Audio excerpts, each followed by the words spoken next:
Okay, good morning. Today we're going to talk about sonnets, and we're going to begin with a sonnet by Edmund Spenser. He was a noted British sonnet writer, and we're going to define what a sonnet is by looking at his poem. This one is named by the first line because most of the sonnets are unnamed. They don't typically have titles, so we either number them or we call them by their first line. This one's called Most Glorious Lord of Life, that on this day. First thing you need to note about a sonnet is that it has 14 lines. 1, 2, 3, 4, 5, 6, 7, 14. Okay, good. Well done, Edmund. Let's see your rhyme scheme next.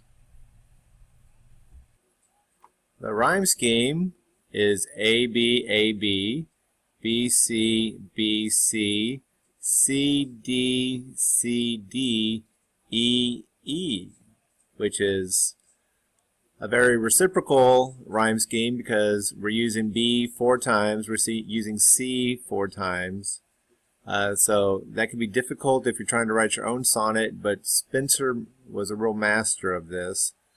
Now let's look at the poem as a whole. Most glorious Lord of life, that on this day didst make thy triumph over death and sin, and having harrowed hell, didst bring away captivity thence captive us to win. This joyous day, dear Lord, with joy begin, and grant that we, for whom thou didst die, being with thy dear blood clean washed from sin, may live forever in felicity, and that thy love we weighing worthily, may likewise love thee for the same again, and for thy sake that all like dear didst buy, may love with one another entertain. So let us love, dear love, like as we ought. Love is the lesson which the Lord us taught.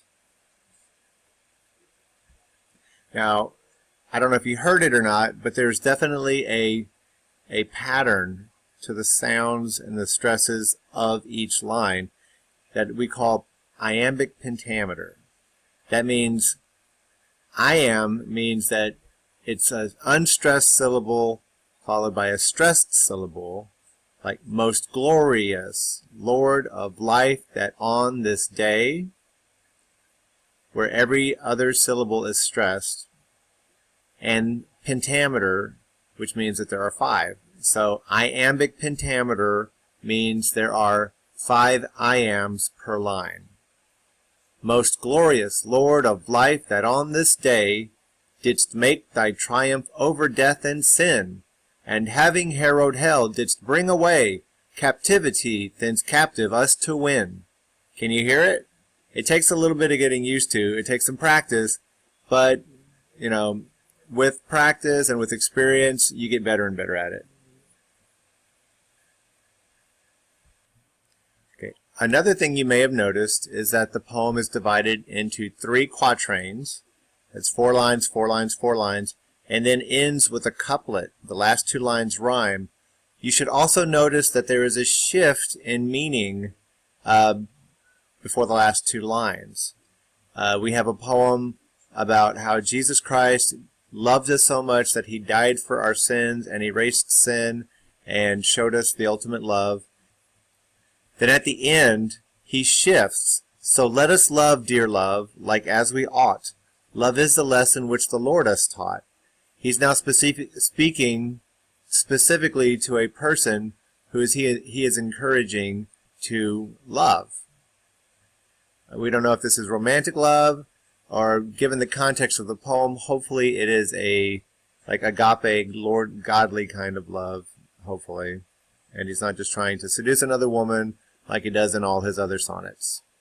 So that's how a sonnet is put together. Good luck putting your own, because we're going to be writing one real soon. So one more time, just to review, a sonnet is a 14-line poem. It has iambic pentameter on every line, and it typically follows an A, B, A, B, C, D, C, D, E, F, E, F, G, G, or in this case, an A, B, A, B, B, C, B, C, C, D, C, D, E-E rhyme scheme.